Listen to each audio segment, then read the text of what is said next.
Hello guys, welcome to my channel. हमारा आज का टॉपिक है कि आखिर पीरियड्स क्या होते हैं और पीरियड्स क्यों होते हैं। देखो, पीरियड्स क्या होते हैं इसका जवाब सभी को पता है कि जो फीमेल होती हैं उनकी वजाइना से हर मंथ ब्लीडिंग होती है, जिसे क्या कहते हैं, हम पीरियड्स कहते हैं। बट आखिर ये होते क्यों हैं, ये हमारा मेन मुद्दा है। तो आज के हम इस वीडियो में ये समझेंगे कि आखिर पीरियड्स क्यों होते हैं।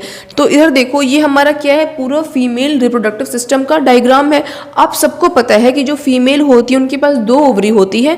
ओवरी का काम क्या होता है कि वो जो फीमेल की जो एग होता है उसको वो रिलीज करती है। जब भी कोई लड़की पैदा होती है ना, तो उसके पास बाय बर्थ उसकी ओवरी में बहुत सारे एग्स होते हैं, बट वो मैच्योर नहीं होते हैं। लेकिन जब वो लड़की क्या होती है, प्यूबर्टी के एज तक पहुंचती है, तो उस दौरान क्या होते हैं, एग मैच्योर होते रहते हैं और ओवरी से रिलीज होते रहते हैं। ये बात ध्यान रखने वाली है कि हर मंथ, जैसे मान लो ये जनवरी का मंथ है, तो इस ओवरी से एग रिलीज होगा, बट फेब के मंथ में ये ओवरी एग रिलीज नहीं करेगी। फेब के मंथ में क्या होगा, सेकेंड वाली जो हमारी ओवरी है वो एग रिलीज करेगी। तो ऐसे पूरा प्रोसीजर चलता रहता है। तो देखो, होता क्या है कि मान लो कि इस ओवरी ने क्या किया, एग को रिलीज किया। एग आया फिलोपियन ट्यूब में, इसे हम कहते हैं फिलोपियन ट्यूब, या फिर इसे हम ओविडक्ट भी कहते हैं। तो एग आ गया फिलोपियन ट्यूब में, और मान लो उस दौरान क्या हुआ, सेक्सुअल इंटरकोर्स हुआ, कोई सेक्सुअल रिलेशनशिप में इन्वॉल्व है। तो मान लो क्या होगा कि सेक्सुअल इंटरकोर्स होगा, उस दौरान जो स्पर्म आएगा वो आकर इस जो हमारा ये एग है, ठीक है, इससे आकर वो क्या हो जाएगा, मिल जाएगा, जिसकी वजह से क्या होगा, फर्टिलाइजेशन होगा। ठीक है, तो इससे क्या होता है, फर्टिलाइजेशन मतलब आप समझ रहे हो ना कि एग जब मिलता है किससे, स्पर्म है, तो उस प्रोसेस को हम क्या कहते हैं, फर्टिलाइजेशन कहते हैं। एग हमारा क्या हो गया है, फर्टिलाइज्ड हो गया है, और अब ये क्या बन गया है, जाइगोट। उसके बाद ये जो एग आएगा वो आपको ये दिख रहा होगा ना, लाइनिंग, इसे हम कहते हैं यूटेरस की लाइनिंग, या फिर इसे हम कहते हैं एंडोमेट्रियम लाइनिंग है ये। ठीक है, तो यहाँ पर एग आता है, इम्प्लांट हो जाता है, यहाँ पे ये सेल डिवाइड होते रहते हैं, और फिर उसके बाद से एम्ब्रियो का डेवलपमेंट हो जाता है, बच्चा बनता है यहाँ पे। ठीक, लेकिन क्या होता है जब अगर आप मान लो कि सेक्सुअल रिलेशनशिप में इन्वॉल्व नहीं हो, तो एग ओवरी से बाहर आएगा फिलोपियन ट्यूब में, यहाँ पर वो वेट करेगा कि स्पर्म आएगा आएगा आएगा, बट स्पर्म तो बॉडी में आएगा ही नहीं, क्योंकि आप रिलेशनशिप में तो हो ही नहीं। तो उसके बाद क्या होगा कि जो ये एग है ना, ये नीचे आएगा।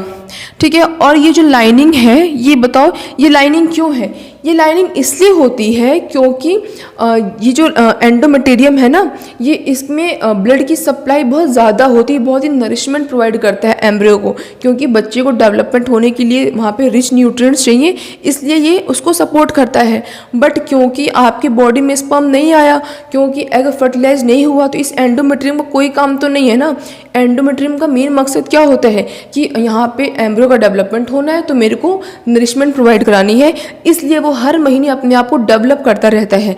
लेकिन जब बॉडी में स्पर्म ही नहीं आया, एग हमारा फर्टिलाइज्ड ही नहीं हुआ, तो एंडोमेट्रियम का कोई काम नहीं है, इसलिए वो क्या करता है, वो शेड हो जाता है। और जब एंडोमेट्रियम की वॉल शेड होती है अलोंग विथ एग, तो उस प्रोसेस को हम क्या कहते हैं, पीरियड्स, और वो वजाइना के थ्रू बाहर आता है in the form of blood, जिसे हम क्या कहते हैं, पीरियड्स कहते हैं। देखो लिखा हुआ है कि पीरियड्स होते क्यों हैं, क्योंकि हार्मोन्स में चेंजेस आते हैं।